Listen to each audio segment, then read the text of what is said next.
Você já parou para pensar no que tem naquela batata frita crocante que você devora no lanche? Ou no purê quentinho do almoço de domingo? Gosta de uma batatinha, né? Assada, frita, amassada, ela tá em tudo. Mas e se eu te contar que essa raiz simples, tão humilde, já foi chamada de a raiz do diabo? Que por séculos, as pessoas juravam que ela causava lepra, espalhava doenças mortais e era venenosa como uma praga vinda do inferno. Nobres tremiam só de olhar para ela, e a igreja a condenava como uma arma de Satanás para corromper os fiéis. Pois é, nem sempre foi assim. Há centenas de anos, a batata chegou à Europa como um segredo sombrio, trazida das terras selvagens das Américas, carregada de lendas de maldição e morte. Nas montanhas geladas dos Andes, no século XV, nas terras dos Incas, a batata não era só comida, era um tesouro sagrado. Eles a chamavam de papa, uma raiz que crescia em solos duros, onde nada mais sobrevivia. Os Incas a secavam ao sol, guardavam por anos e ofereciam em rituais aos deuses da terra. Eles tinham mais de 1000 tipos, de todas as cores, brancas, roxas, amarelas. Mas ninguém imaginava o caos que essa raiz causaria quando cruzasse o oceano. Para eles, a batata não era apenas um alimento, mas também um medidor de tempo. Os Incas observavam como a batata germinava e florescia para prever estações e colheitas. Algumas variedades eram até associadas a poderes de cura, usadas em emplastros contra dores ou rituais de fertilidade. Ou seja, a batata estava ligada não só à barriga, mas também ao corpo e ao espírito. Em 1532, Francisco Pizarro e seus conquistadores espanhóis invadem o Império Inca. Entre ouro e prata, levam também uma raiz feia, suja de terra, a batata. Nas cortes espanholas, ela não era comida, mas uma curiosidade exótica.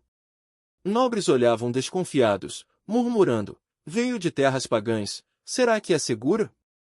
Rumores começaram, a batata crescia no escuro, como algo que não deveria ver a luz. Alguns diziam que só de tocar, a pele queimava. Outros ainda acreditavam que comer batata poderia mudar o caráter da pessoa, deixando-a preguiçosa ou até possuída por maus espíritos. Havia relatos de famílias inteiras que se recusavam a manter batatas em casa, com medo de atrair desgraça. Isso transformava o simples tubérculo em uma espécie de amuleto invertido, algo que traz azar só por estar por perto.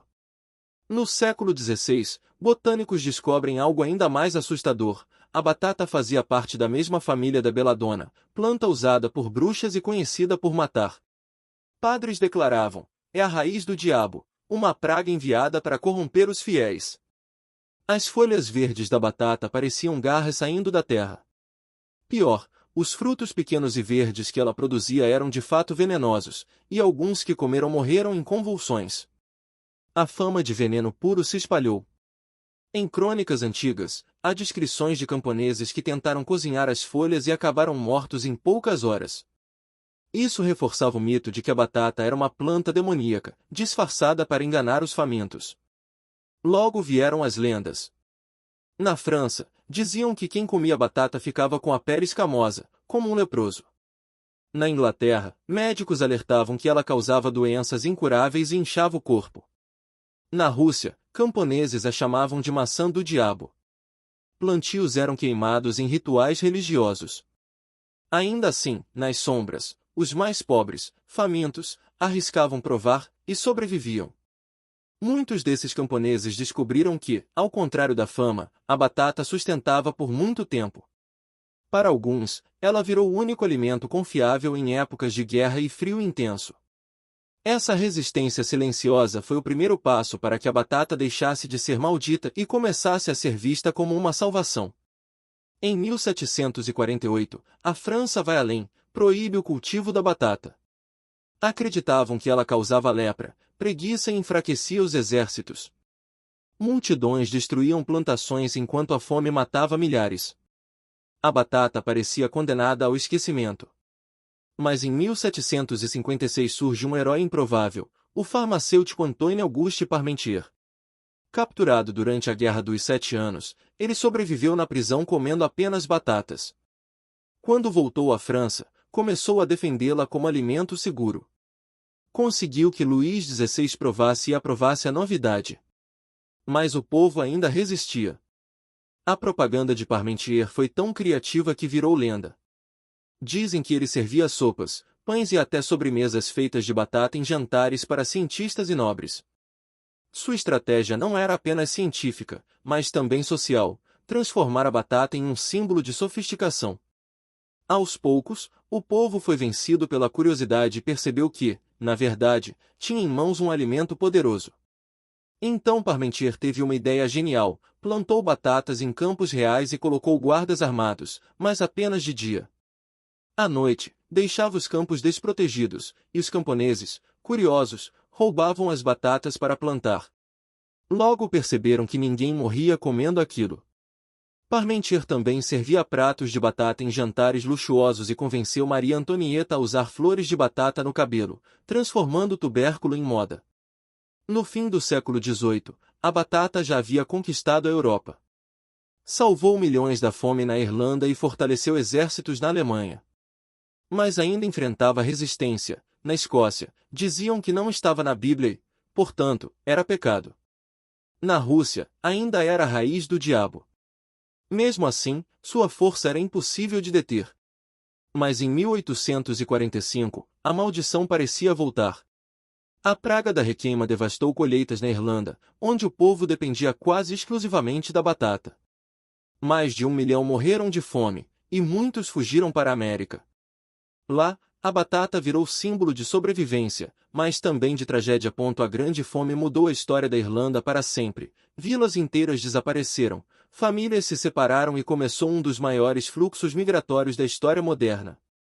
Nos Estados Unidos, os irlandeses trouxeram consigo não só a dor da tragédia, mas também o hábito de cultivar e consumir batata, ajudando a popularizá-la no Novo Mundo.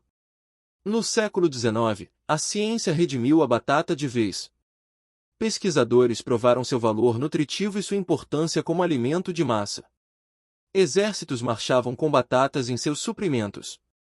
Hoje, é a quarta cultura mais consumida do planeta. Em alguns países, ela até ganhou datas comemorativas, festivais e se tornou símbolo nacional. No Peru, por exemplo, existe o Dia Nacional da Batata, celebrado em maio, para homenagear a diversidade de mais de 3.000 variedades cultivadas no país. Isso mostra que aquilo que já foi visto como maldito hoje é celebrado como tesouro cultural. Mas em muitos lugares, antigas lendas ainda sobrevivem. Agora feche os olhos e imagine um mundo sem batata. Sem batata frita no lanche, sem chips no cinema, sem purê no Natal. Na Europa, populações seriam menores por causa da fome. Guerras perdidas, revoluções atrasadas, um mundo completamente diferente.